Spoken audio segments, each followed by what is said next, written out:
Hello साथियों, आज आपके लिए लेके आए हैं राष्ट्रपति से संबंधित वो सारे महत्वपूर्ण प्रश्न जो आपकी परीक्षा के लिए बहुत आवश्यक हैं और हम आशा करते हैं कि यहाँ से कोई भी प्रश्न आपकी परीक्षा से बाहर नहीं जाएगा। ज़्यादा समय खराब नहीं करते हैं, चलते हैं अपने प्रश्नों पर। आपका पहला प्रश्न है, भारत का राष्ट्रपति होता है। भारत का राष्ट्रपति राज्य का संवैधानिक अध्यक्ष होता है और इसके साथ साथ देश का प्रथम नागरिक भी होता है। अगला प्रश्न है, राष्ट्रपति का निर्वाचन किस प्रकार से होता है। साथियों, राष्ट्रपति का निर्वाचन अप्रत्यक्ष रूप से होता है। अगला प्रश्न है, भारतीय सेनाओं का सर्वोच्च कमांडर कौन होता है।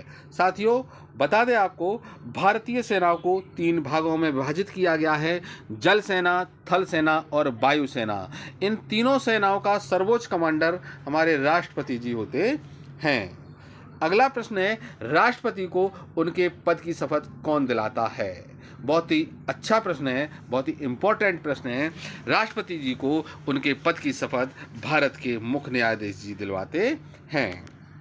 इसी श्रृंखला में अगला प्रश्न है, एक व्यक्ति राष्ट्रपति पद के लिए अधिकतम कितनी बार निर्वाचित हो सकता है।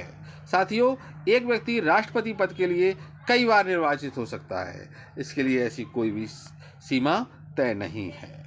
अगला प्रश्न है, राष्ट्रपति पद के उम्मीदवार को चुनाव प्रचार हेतु कितना समय मिलता है। साथियों, राष्ट्रपति पद के उम्मीदवार के चुनाव प्रचार हेतु मात्र 2 हफ्ते का समय दिया जाता है। अगला प्रश्न है, भारत में कौन मौलिक अधिकारों को स्थगित कर सकता है। साथियों, भारत में मौलिक अधिकारों को स्थगित करने की शक्ति हमारे राष्ट्रपति जी में होती है। अगला प्रश्न है, राष्ट्रपति संविधान के किस अनुच्छेद के तहत भारत के मुख्य न्यायाधीश के समक्ष शपथ ग्रहण करता है। ऐसा विवरण हमारे अनुच्छेद 70 में दिया गया है कि भारत के राष्ट्रपति जी मुख्य न्यायाधीश के समक्ष शपथ ग्रहण करेंगे। अगला प्रश्न है, राष्ट्रपति का रिक्त पद कितने समय में भर लिया जाना चाहिए। साथियों, राष्ट्रपति का रिक्त पद को 6 माह के अंदर भर लिया जाना चाहिए। अगला प्रश्न है, राष्ट्रपति किन 2 सदस्यों को लोकसभा में मनोनीत करता है। साथियों, यहाँ हमारे प्रश्न में भी एक प्रश्न और छिपा हुआ है कि राष्ट्रपति लोकसभा में कितने सदस्यों को मनोनीत करता है। साथियों, राष्ट्रपति लोकसभा में 2 सदस्यों को मनोनीत करता है और ये दोनों सदस्य एंग्लो इंडियन होते हैं। श्रृंखला का अगला प्रश्न है, राष्ट्रपति और उपराष्ट्रपति की अनुपस्थिति में कौन कार्यभार ग्रहण करता है। साथी, जब ऐसी स्थिति होती है कि ना तो पद पर राष्ट्रपति हैं और ना उपराष्ट्रपति हैं, तो ऐसी स्थिति में सर्वोच्च न्यायालय के मुख्य न्यायाधीश जी उस पद को कार्यभार को ग्रहण करते हैं। अगला प्रश्न है, भारत में सबसे लंबे समय तक राष्ट्रपति पद पर कौन रहा। साथियों, सबसे लंबे समय तक राष्ट्रपति पद पर हमारे पहले राष्ट्रपति डॉक्टर राजेंद्र प्रसाद जी रहे। उन्होंने 12 वर्ष तक इस पद को संभाले रखा। इसी श्रृंखला का अगला प्रश्न है, राष्ट्रपति राज्यसभा में कितने सदस्यों को मनोनीत करता है। साथियों, राष्ट्रपति राज्यसभा में 12 सदस्यों को मनोनीत करते हैं।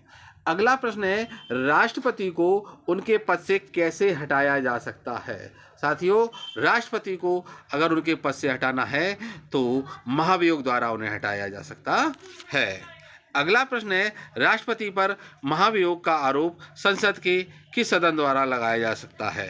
अभी ऊपर आपको बताया गया, राष्ट्रपति को अगर उनके पद से हटाना है तो महाभियोग द्वारा हटाया जा सकता है और ये महाभियोग संसद के किसी भी सदन द्वारा, या तो लोकसभा द्वारा या राज्यसभा द्वारा, किसी भी सदन द्वारा लगाया जा सकता है। श्रृंखला का अगला प्रश्न है, राष्ट्रपति पर महाभियोग की प्रक्रिया किस देश के संविधान से ली गई है। साथियों, महाभियोग की प्रक्रिया हमारे अमेरिका के संविधान से ली गई है। अगला प्रश्न है, किसी राज्य में राष्ट्रपति शासन लागू होने की अधिकतम अवधि कितनी होती है। साथियों, राष्ट्रपति अगर शासन किसी भी राज्य में लगा है तो उसकी अधिकतम अवधि 6 माह होगी। इससे अधिक समय तक के लिए राष्ट्रपति शासन नहीं लगा सकते। अगला प्रश्न है, राष्ट्रपति के चुनाव के लिए प्रस्तावक एवं अनुमोदकों की कम से कम कितनी संख्या होनी चाहिए।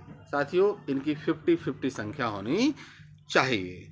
अगला प्रश्न है, भारत में एक राष्ट्रपति होगा, यह किस अनुच्छेद में कहा गया है? बहुत ही शानदार प्रश्न।